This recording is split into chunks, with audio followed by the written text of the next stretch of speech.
So Parshas Chukos, and it begins by Davar Hashem al Moshe vel Aaron. So Hashem says to Moshe and Aaron, he says, 8:38. Zos Chukos HaTorah, Asher Tziva Hashem. These are the Chukos of the Torah. What does that mean? These are the Chukos. What's a Chukos? So Rashi says, he tells us right away. He says, Lefisha Satan v'umas ha'olam monim es Yisrael. The Satan, right, the evil inclination, and the nations of the world, they contest the Jewish people and they say, what are these mitzvahs?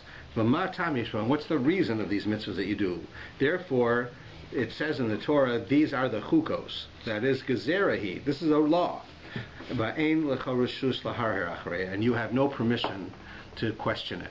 That is to say that the word chukos is put in here, that the following mitzvahs that we're about to learn are, the purpose of these mitzvahs are that there are certain mitzvahs that we don't know a reason for. That part of Torah is understandable and logical, simple to understand, can be understood on many levels, different depths and so forth. However, certain ones, when it comes to the true depth of understanding of what the meaning is, we don't know. And that's on purpose, because it's telling us here that there are certain mitzvahs that Hashem is telling us human beings do not have the capacity to truly understand. When I created the world, I created it with certain deep laws and deep things about the world, right? And through Kabbalistic ideas.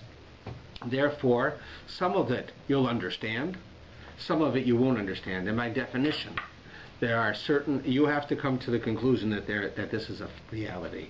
It's just like, we can go to all types of people to do all types of services for us, right? We can get our car fixed, and we can get a doctor to do a checkup on us, and we can get someone to come to fix our heater in our house or our air conditioner.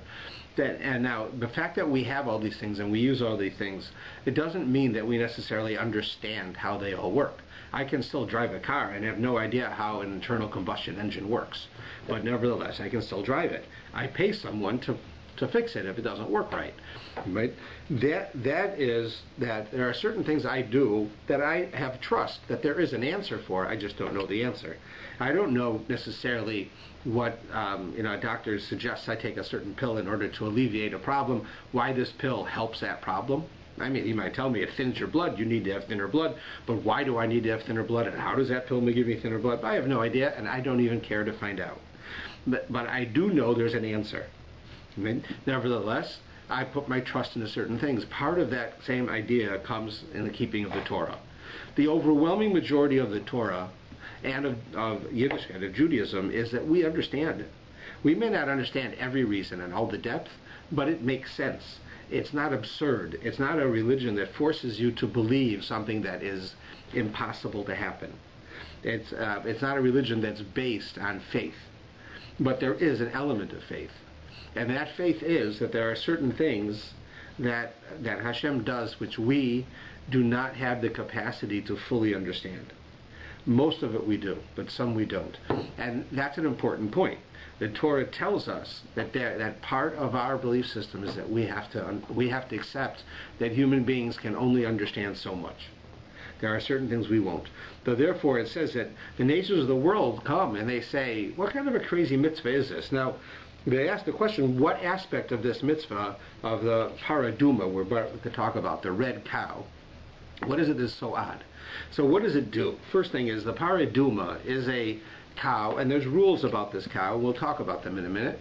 And the cow is then slaughtered, and it's burnt, and the ashes are placed upon a person who has become tameh. We've spoken about that before. They have a flaw in their spiritual abilities that can be rectified. It's not necessarily, it has nothing to do with a judgment that they did something wrong or didn't do something wrong. They could have done a great mitzvah and it caused them to be tameh, which means that they can't enter the temple. If they want to enter the temple or eat of certain sacrifices, they have to become tahor. They have to have the spiritual ability.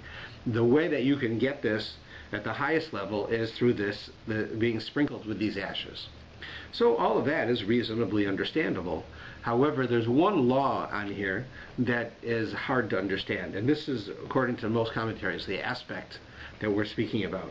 And that is, the purpose of the red cow is to make it possible that anybody who has the ashes put on them will be changed in the spiritual sense so that they can now participate in this way. Right? They become tahor instead of tameh. They become spiritually able rather than spiritually disabled in a certain way. However, the person who sprinkles, right, the Kohen, whose job it is, he has to be spiritually able, he has to be tahor when he does it, which makes sense also. He's tahor, he's going to make you tahor through these ashes. However, after he's done it, he becomes tameh. He becomes spiritually unable to do things until he has this done to him. So you'd say if what he's doing is helping others do it, then why would that make him tameh? Right? He's in the same place. And there's lots of things that we can say about it. That for instance, if a doctor goes into a place that has there's a lot of people there that are in quarantine because they have a communicable disease, and he goes in there to cure them by giving them an injection. The end result is that he can cure them, but then he himself can now have that sickness because he's also could catch it, and he went into the area. Now he's got the disease, so somebody has to give him an injection, right? Well, that person who gives him the injection theoretically could also get the disease because he comes into contact with him, right? So not that it has to happen, but that idea, well, it makes sense to us. Right? But in a spiritual world, we would say that doesn't make so much sense, because in a spiritual world, I'm doing a positive thing. I'm facilitating you to do a mitzvah. And my facilitating you to do a mitzvah is going to cause me that I can't do it. I can't do the mitzvah. That's hard to understand. That's what the nations of the world are saying to the Jews. What kind of a strange commandment is this? A person who goes out of his way to help you is now injured. Right? So there we say, no, that's not the case. The rule is, like you say, but the rule is like this because there are certain things the Torah wants us to understand that we just will not understand the reason. We won't understand the basis why that happens. It's not a penalty. It's not that he did anything wrong. It's got nothing to do with that. It's a reality in the world that God created. And when he created it, he put that in. And if you want to ask questions about it, the answer is you won't understand. Right? You're not at that pay grade. You don't have a need to know. Right? The reality is we don't have the capacity to understand it.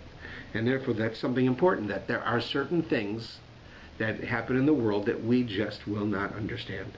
When it comes down to why certain things happen to certain people, why, God forbid, do children get sick or die, were there some horrible things that happened to the Jewish people, I can't answer it.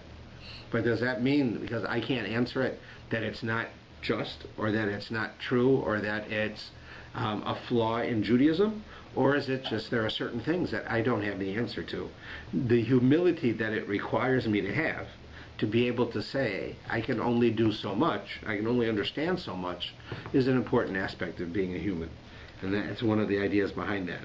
So now let's talk about it, what it actually is. So he says, you should take for yourself, right, this red cow. Now it's a para specifically. That means it's different types of cows. Rashi doesn't seem to comment specifically on the type of cow it is. I mean, it just happened to look over here and see if they tell us. But the different cows are called by different names based on their age. So this is a specific one, and he has to be red. That is, the color of the hair that he has to be red, and it has to be tamima. Tamima means complete. That is, this animal must be completely red. That is to say that it can't have two hairs on its body that are not red. Right? It can have one hair, but it can't have two. So therefore, it is considered to be totally red. Right?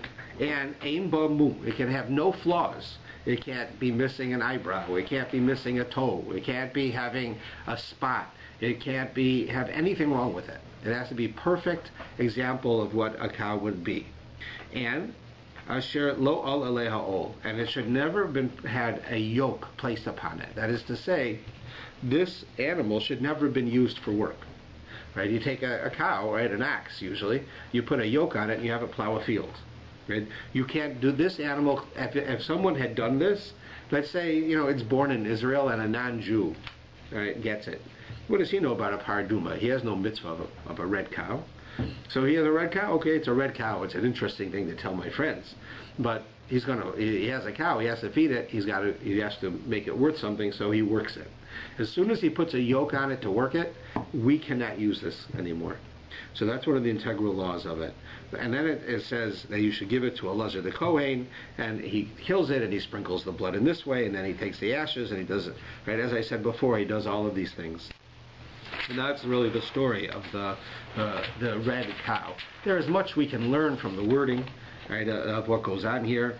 For instance, I'll tell you one that I saw in the I believe it was a Sfas Emes. It was a Hasidic approach. He says, when it tells us that the cow has to be without blemish, and upon which a yoke has not come, right?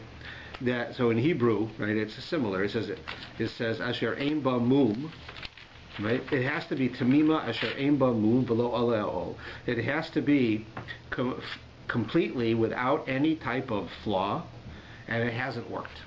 So he says that that there's no such thing as a person who doesn't have a flaw. Everybody has a flaw. Nobody is perfect. The only person who would think that they're perfect, who have no flaws, is one who has not worked upon themselves. Lo aleha'ol, who's not had a yoke put upon them. That is to say, I, as a human being, who I've never challenged myself, never tried to grow, never been challenged to do a job, to accomplish something, to reach a certain level. I myself, I've never done that. So I will think I'm perfect. Otherwise, I would change. I would get better. No, I'm great the way I am. That person that's a problem. That's what he's saying here. The only person who thinks that he's perfect is one who has never worked on himself, who's never tried to help himself. And we have an understanding, which is a uniquely Jewish idea, by the way. You don't find this in religions in general, is that you have the ability to change. You are not who you can be. You can become different. There's nothing about your personality that you can say, this is just how I am. I'm sorry. You have to live with it. I could say I'm cheap. I could be easy to get angry. I could be lazy. I could sleep late. I could be a night person. All of these things that we talk about ourselves, we can change them all. If we want to, we can. If you're a night person and you can't get up early in the morning, you can fix it. And it's definitely possible. You say a person who's lazy, you can fix it. A person who, pushes things off, right, and never does something on time, always is late, they can fix it. Most people think you're a thief. Once a thief, always a thief. A leper can't change his spots. You can't teach an old dog new tricks. All of those expressions are expressions of a different culture, which basically say you are who you are. Right? You hear someone say, I'm sorry. You're going to have to learn to live with me because I just get angry easily. I don't mean anything by it. My bark is worse than my bite. When people say that to you, you can accept it, but the fact is they're mistaken. They don't have to be that way. They can change. If they realize that they have a problem, they need to realize they can fix it. And we can. That idea that I'm perfect, right? How can you be perfect? Because you've never tried. You've never had any work put upon you. This is a play on words a bit, but that's what it's saying. And it's an important concept for us to know because there is nothing about us that we can't fix. We just have to want to do so. Right? That's how he explains that. Okay. Now, what kind of a person needs to have a paraduma? It talks about it right away on 840. In the English, it says, whoever touches the corpse of any human being shall be contaminated for 7 days. And then it goes through this whole process of what the person has to do. To not be contaminated, the last thing is that he has to have the sprinkling of the paraduma. Now, he or she. So let's think about this. A person comes into contact with the corpse. According to halacha, coming into contact means not just you touched one, or you touched something that the corpse touched, right? That was on. Also, if you were in an enclosed space, if you went to a funeral and there's a body in a casket in the front of the room, you've come into contact. That's what that means. That's an example, right? If you've ever been performed, with the with the Chevra Kadisha, where you help prepare people, you've come into contact. And if you've ever touched anybody, whoever was in a room with a dead body, you came into contact. We know what it means. We've all done it, right? As soon as you're born, if your mother had ever been in contact with a dead body, or anyone she ever touched came into contact with a dead body, then you have come into contact with a dead body, according to this law, right? Now, when do you come into contact with a dead body? Well, for instance, when you go to a funeral, or one of the greatest mitzvahs the Torah says that a person can participate in, that takes precedence almost every other mitzvah, is to bury a body that you find. Let's say somebody died, and there's no one there to take care of them. They have no family. So it's a very big mitzvah for whoever comes across that to do it, to bury the body, even if it means you're late. Even if here in Canada today, you can't just bury somebody because you want to, but to participate in it, to help it, to facilitate it, to see that it's done respectfully is a big, big deal. So if this is a big mitzvah, you imagine what's the result? You have to go through this. Right? So that's an odd thing. Here you do this great mitzvah and you have to do this. Well, what this teaches us is that the laws of Tumah and Tahara, like coming into contact with the dead and all the other aspects, have nothing to do with good or bad. This is just a fact. If like I'd say to you that like the doctor goes into a room to cure someone and he gets sick. So you say, well, why would God do that? Why the doctor goes out of his way to help somebody and he makes them better, and what's his payment? He gets the disease. But that's not fair. But we don't say that because it's a fact of the physical world, right? It's the same fact in the spiritual world. The doctor didn't do anything wrong, and yet he got the disease. I didn't do anything wrong. I went and buried someone, but yet I became tamei. So you see, there's no negativity. There's no judgment. A person who's tamei is not good. It's the same thing with the laws of nida with a woman. We know the law is that when a woman is in the time of menstruation, it's a time in general that she is tamei. She has this spiritual inability, right, during that period. Does that mean that she's bad? No. There's no judgment here. This is a fact of reality. She didn't cause that to happen. It's not her fault. It's a physical reality, right? It just happened. It happens. It's a part of who you are, right? It's not bad. So therefore, we understand this whole concept has nothing to do with good, bad, right, wrong, evil, or not. It's a reality. It says like the physical world has reality. A doctor goes into a room with sick people, he can get the sickness. That's a physical reality. There's a thing called spiritual reality, which is that you go and do a mitzvah, come in contact with the dead. You have changed your status. Did you do something bad? No. It's a reality. Right? Now that's what it's telling us here. And then this whole next section goes through all different examples of a person becoming tamei and all different levels of a person becoming tamei, right? Because they're all different levels. Like the level of touching a dead body, the severity of that effect on a person's spiritual ability is many, many, many times more severe than a woman who's gone through menstruation. That's the lowest level. In other words, that's the least level, the weakest level. The strongest, the most severe level is a dead body. Right? So you have all of these, there's different levels of it. And the way to get out of it, like when a woman goes to the mikveh, she has now rid herself of this spiritual inability. She doesn't have to have a paraduma, a red cow, in order to get rid of that. So you see that there's different levels and it can be accomplished in different ways. That's what it talks about here. Now, we have coming up here on 842 and 843, at the end, the bottom of verse 7, he says, take your staff and gather together the people, you and Aaron your brother, and speak to the rock before their eyes that it shall give its water. You shall bring forth for them water from the rock and drink to the assembly. We know there are 2 times in the Torah that the Jewish people don't have water, and 2 times that God tells Moshe to go get water, and both times it's from a rock. The first time he tells him, right, that he should hit the rock. That's the first time. The second time, which is here, he tells them that he should talk to the rock. Now there are 2 different times. It's not he just says 2 different things. The first time Moshe is told, go with your staff and hit the rock, and water will come out, and all of the Jewish people will have the water. Right? The second time, which is here, now he says, go with your staff, go to the rock, right, and talk to the rock. Don't hit it, talk to it, and the water will come out. And it does, and it happens. So there's a whole lot of discussion, of course, because here Moshe, of course, doesn't do that. He hits the rock, which he's not supposed to. And because of it, we have all of the ramifications that we'll talk about. But why? The question I want to ask first is, why does God change it? At the first time he tells him to hit the rock, why does the second time he tell him to speak to the rock? Like if hitting the rock worked, why mess with it? So tell him to hit it again. Like, why change it? What was the purpose? What was the message that Hashem was saying? So one of the commentaries I saw told us an interesting thing. Do we know why there was water for the Jewish people in the desert? Like, why did we get water? On what basis? Of course, we needed it to live. But it came because of the merit of Miriam. Miriam was a sister of Moshe, and because of her merit, of how great she was, the Jews had water throughout the desert. Right? So when we see the first time that Moshe has to get water while Miriam is alive, he has to hit a rock.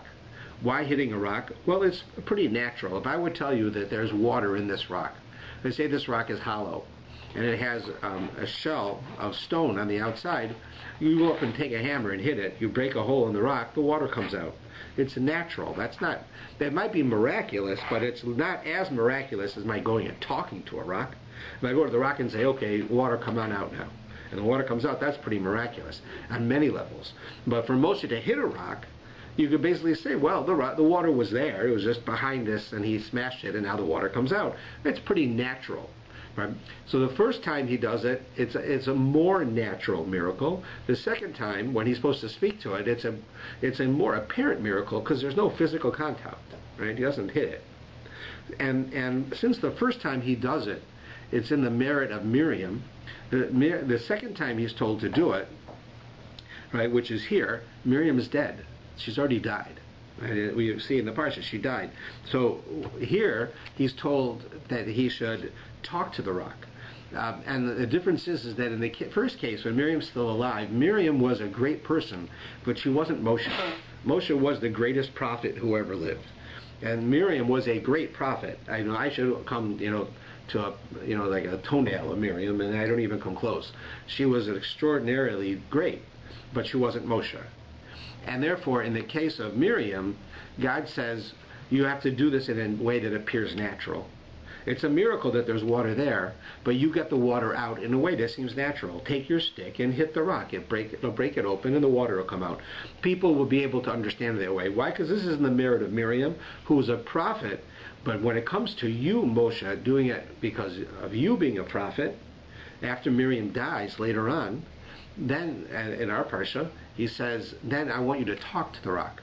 Because nobody can say that you just figured out that this rock has water, and by your hitting the rock, it came out.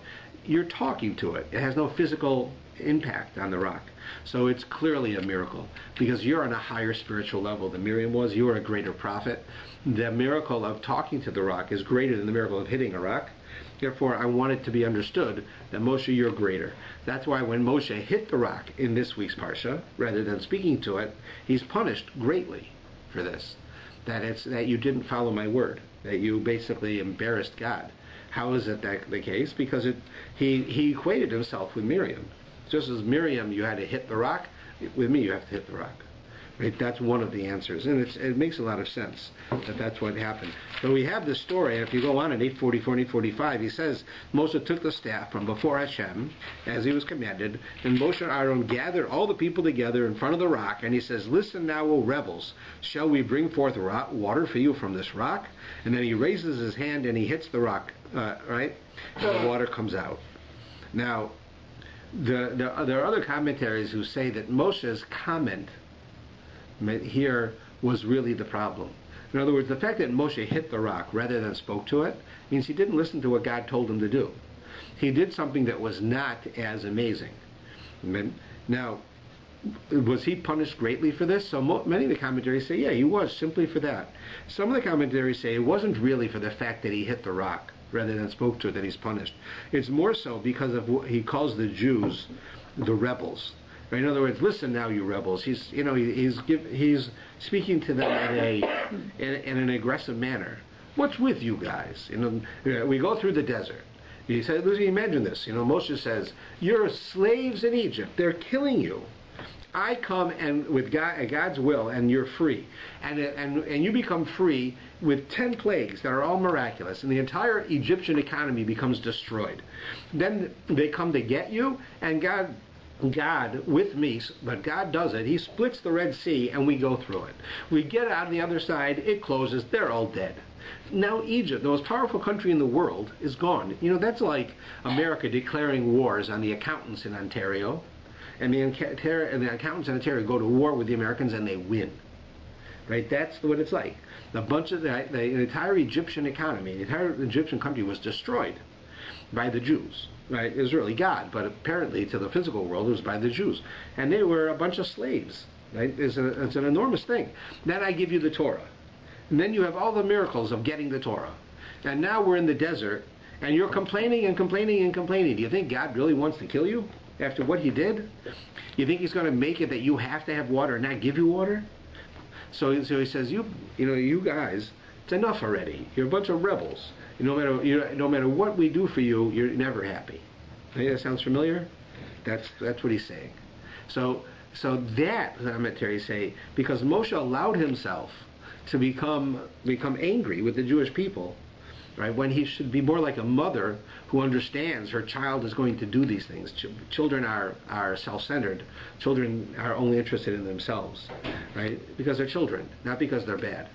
And therefore, Moshe should have realized that, and because of that, he's punished. That's what some of the commentaries say. Others say simply God said, speak to the rock. He hit the rock. He's punished, right? That's a serious difference.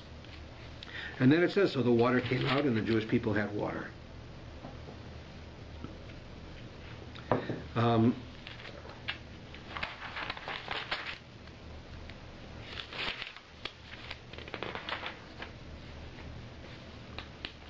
Okay, we next come up on 847 and 846.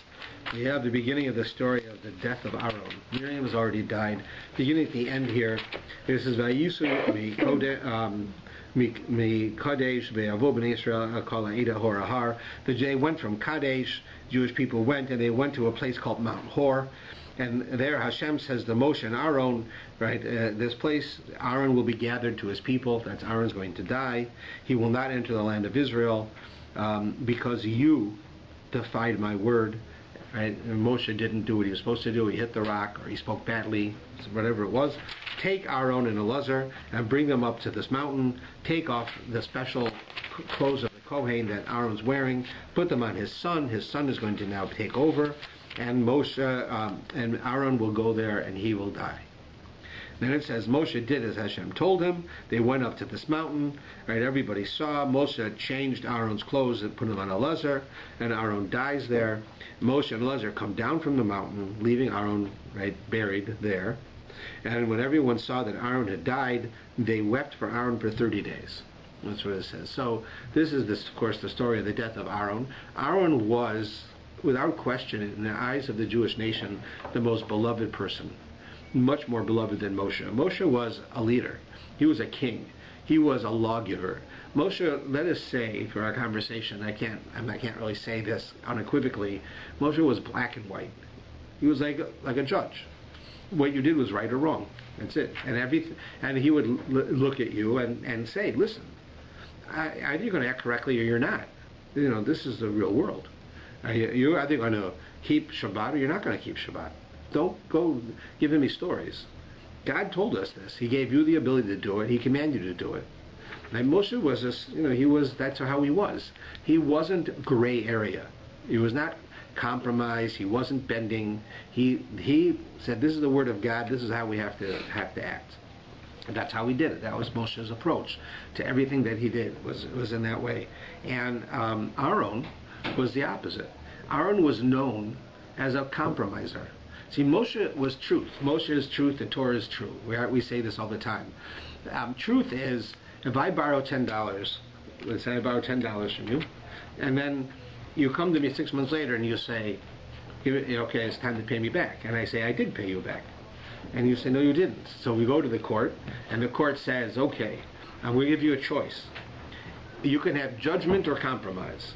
Judgment is we're going to listen to your case, and either Rabbi Rothman didn't pay you and he has to give you $10, Or he did pay you and you're not getting it, right? One of you are wrong, one of you are right. That's judgment. Then you have compromise. And the Beis Din does this. This is what the court does. They'll say, if you agree to compromise, then we'll give you an answer. So they'll say, what's the compromise? Rabbi Rothman will give you $5. Maybe he paid you the 10 already. If so, you got 15 for your 10. Maybe he didn't pay you. So look, 5 is better than nothing. Because when you have a judgment, maybe we'll judge against you. So wouldn't you rather have the 5? What happens when you do that? Both sides are pretty happy. I'm happy because I don't have to pay the 10 again. You're happy because you don't end up with nothing, right? So everyone's happy. But is it true? It's not true. Nobody said that I borrowed $5 from you. I borrowed 10. I either paid you the 10 or I didn't. I either owe you nothing or I owe you 10. Nowhere does it say I owe you 5. But yet we can choose to say, for the sake of peace and the sake of everyone's happiness, we're going to compromise and I'm going to give you 5. Maybe that means I gave you 5 more. Maybe it means I gave you 5 less, but you're happy and I'm happy. So the first case, where is a judgment, that's Moshe. Moshe made judgments. You came to him, you asked him what's the law, he told you the answer. You borrowed $10, do you have a piece, right? Everyone knows you borrowed the $10. Do you have a paper that shows that you paid? No, you got to pay.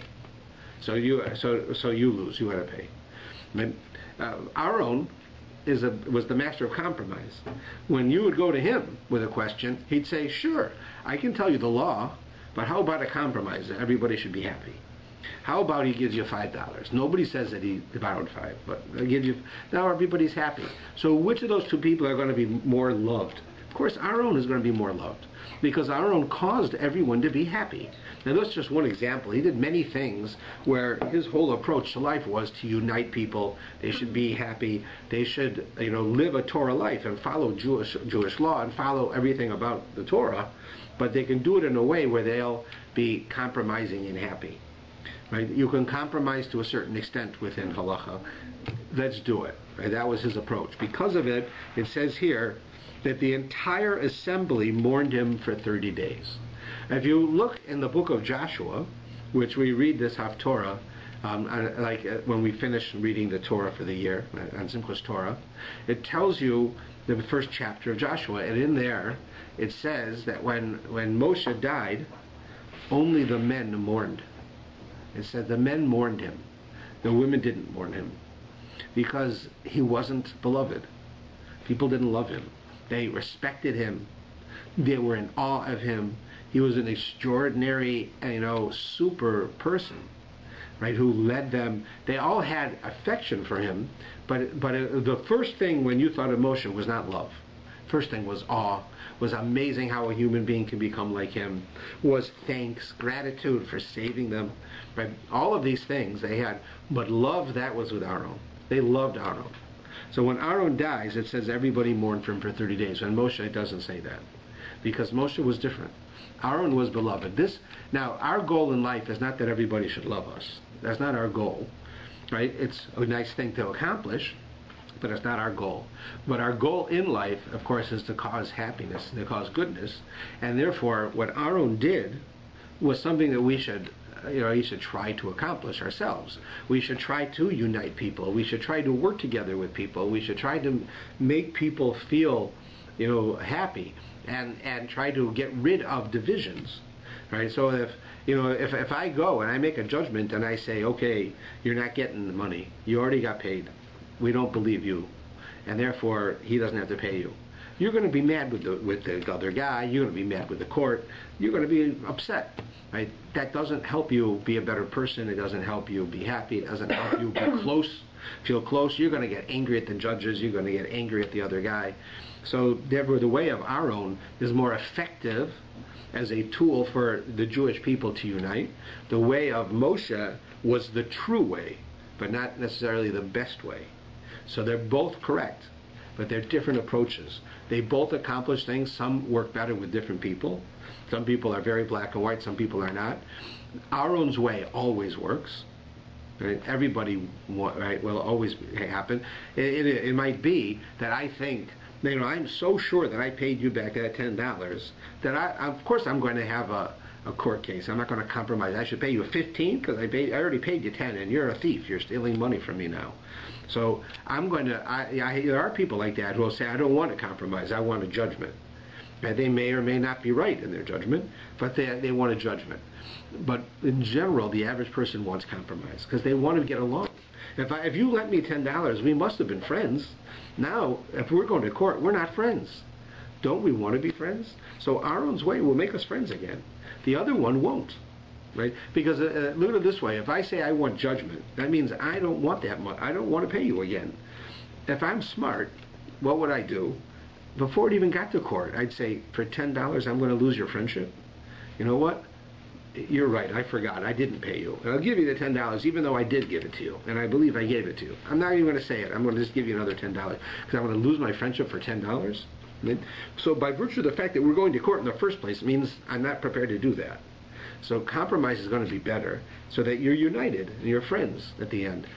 If you have a court case, then whoever wins, the other person's going to be mad. Right? So that's not going to help. So it all depends on what your goal is, but they're both correct.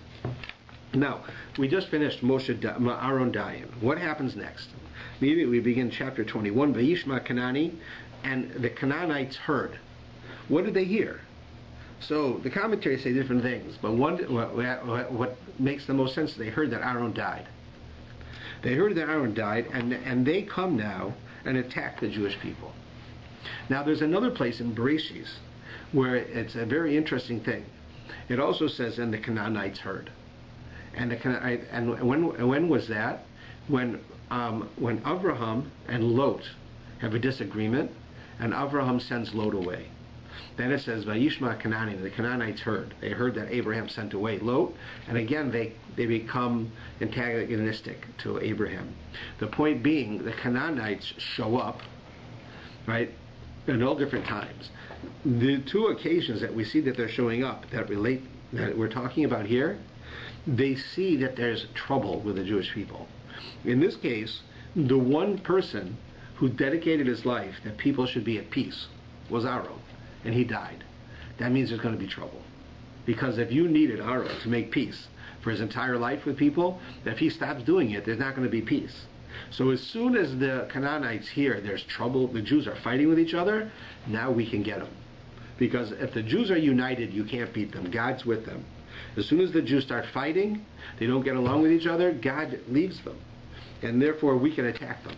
We're going to win. The same thing with Abraham and Lot. As long as Abraham and Lot are getting along, the Canaanites see there's nothing we can do. We can't attack him. We can't take their stuff. We can't give them a hard time. Nothing we can do. But as soon as Avram and Lot are fighting, and they hear that they're fighting, then they say the Jewish guy hates fighting among people. Therefore, he's going to leave them. Now we can go get him. And in both cases, you see that happens. Right? So this is a true thing, because it's more than once that when he dies. So, and then we have this whole story begins, right, of the Jews being attacked by the Canaanites and other nations. We end up going into the story of Bilam and the story of eventually of Pinchas. So it says that they went now from Mount Ahor, they went to the Sea of Reeds, right? And there the people spoke against God and Moses, and they said, why did you bring us up from Egypt to die in the wilderness, for there's no food and no water, and our souls disgusted with this. So God says, I'm getting sick of these guys. Every time is a little bit difficult, they say that I want to kill them. Right? There's not enough graves in Egypt. Right? The Jews, they always have these sarcastic jokes. Right? Yeah, you took us out of Egypt so that you should kill us in the desert, right? Because it's too expensive to buy graves in Egypt. Right? Yeah, that's why you did it, God. Right? You send us out here, right? There's no food and no water in the desert. You just want us to die. So God says, how many times are you going to keep doing this? You keep saying it, I keep giving you. I keep giving you without you saying it. What do you need to say it for? Why do you keep doubting me? So it's like, you'll work with somebody, and you work with them for 10 years, and you're honest, right? Suddenly after 10 years, they start telling you that, what, before I can give you money, I have to check with the boss every time now. Well, why did you suddenly change the rule? Have I been dishonest? Have I ever stolen? Have I ever played gray area with the money, that suddenly something should change after 10 years of working with me? That suddenly now is the case? Or let's say something happens and it appears like he took money.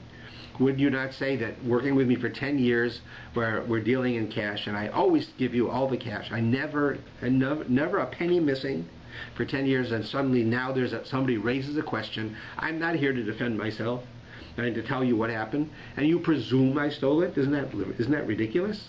After 10 years of experience, maybe if you just waited till I came back, I could answer the question and tell you, yes, the money is in my drawer in an envelope with your name on it. But I'm not there to give it to you. Like Ford. What? Like Ford. Yeah, same idea.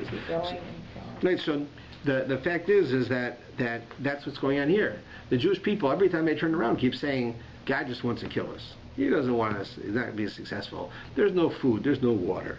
So finally, God is, he keeps getting upset, right? So he goes and he sends these serpents. Now, you ever see the symbol for the medical association? It's like this stick with a snake going around it. That's what we have here. This is going to come up shortly. Up until now, these serpents come in among the Jewish people. Right? What's happened is they're in the desert. There's a lot of dangerous animals. Up until now, God has guarded the Jews against all the animals. None of the animals, none of the bugs, none of the scorpions, nothing has affected them. Now he allows it to go back to nature, and these snakes come in and they start killing people. Right? So the people come to Moshe and they say, we sinned, you're right. We have spoken against God and against you. Pray, please, that he gets rid of these serpents. So God says to him, make yourself a serpent and put it on a pole, and it will be that anyone who is bitten will look at it and they'll live. So Moshe made a serpent out of copper, and he put it on a pole.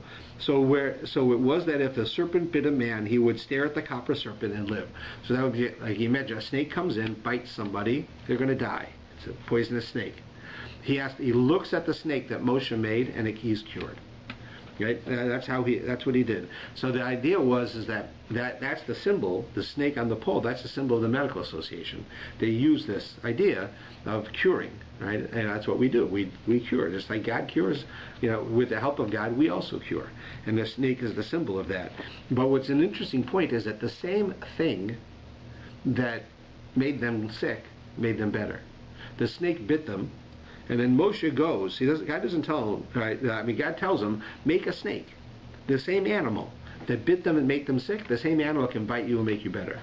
Now you look at it, it makes you better. Right? It's a message. The message is, it's not the snake. The snake's not killing you. It's me.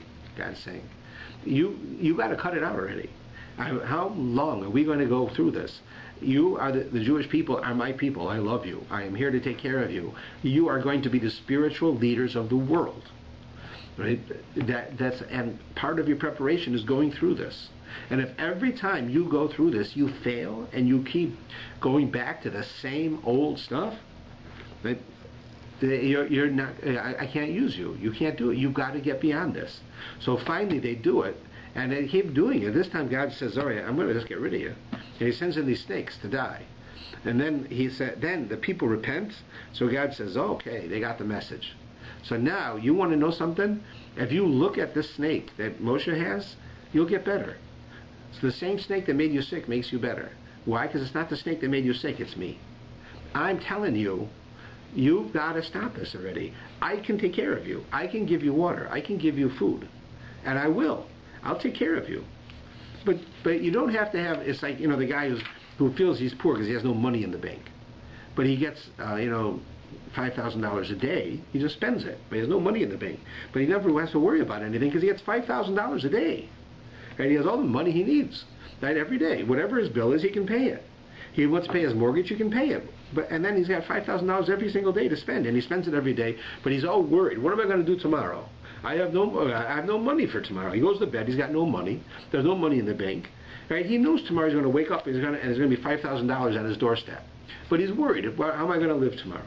That's what they're doing. Every single day, God takes care of them, and every time that they feel, oh no, we don't have water. We're going to die from the lack of water. Well, you don't have water now, but in 10 seconds you'll probably have water because you have water always. What are you worried about? We don't have reserves. You don't need reserves. I'm coming with you. I'm God. I can give you whatever you want. And they keep doing this to him. So that's the idea. So after they go through this, now it talks about how they started traveling through the rest, the desert and the various wars and problems that they have in the different places that they go. And we get now to this on 852 and 853. The Jewish people sent forth like spies, emissaries, to Sichon, who was the king of the Amorites. And they said, let us pass through your land. We won't go into your fields. We won't do your vineyards. We won't take anything from you. We won't eat your food. We won't drink your water. Right? We just want to go through, and we'll pay you. Right? But Sichon did not let them.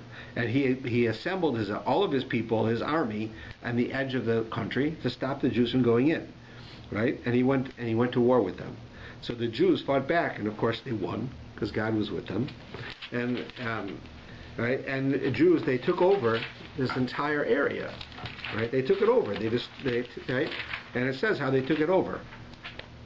Now this idea now begins the whole story of Bilam, right, which starts in the next parsha. But what happens now is the Moabites and the Ammonites, who are right on the next, as the Jews are going to Israel, the next land they get to, they say, look what's going on. The Jews are, the expression they use is they're eating the grass like a cow eats the grass. That is like a cow eats the grass. A cow walks through a field. He eats the grass, right? It disappears. As the Jews walk through the desert, they're just eating the nations. They're just like destroying everybody. They're conquering every land, and now we're next, right? We better do something about this. And that's what they're saying. They're seeing, right? So they decide, like it says here, it says, "Woe to you, O Moab, you are lost. We have made your sons fugitives, your daughters captives. The sovereignty over Heshbon was lost," right? And as it goes on, what's happening is that they're afraid the Jews are going to come, so they devise a way to attack the Jews. They see clearly that the Jews might be less powerful than us, but for whatever reason, they're better fighters. Just like the 6-Day War, right? The 6-Day War, or the War of Independence in Israel, there was no question that the Israeli army was not as well prepared and as well stocked with weapons as all the countries around them. And all the countries attacked them, right? Let's say the 6-Day War, they all attacked them, right? Israel goes to war with them and wins. It makes no sense, right? In fact, there's a famous story that one of my teachers told me, and he told me that it happened to him. Now, I've heard the story in many different ways, that it could have happened to him. He told me that when he was in university, so that they were studying the history of the military. And that professor was a serviceman, right? He had been like a lifelong in the Army, or Navy, whatever, and he became a professor afterwards, and he was teaching this course. And so they asked him, well, you give us this example, and this one, with Patton, with this guy, with that, with Hannibal, all these different stories throughout history. But what about the 6-Day War? The 6-Day War was like, it's an amazing war. I mean, Israel, this little tiny nation, gets attacked and they're not expecting to be attacked. They get attacked by every country around them, and they won, right? It's, like I said, it's like the United States going to war with the CAs of Ontario, and the CAs of Ontario win, right? And while they're at it, they take Buffalo. Right? They get Buffalo too. Like, what's going on? Like, how is that possible that they did it? So he says, you can't learn anything from the 6-Day War. Nothing.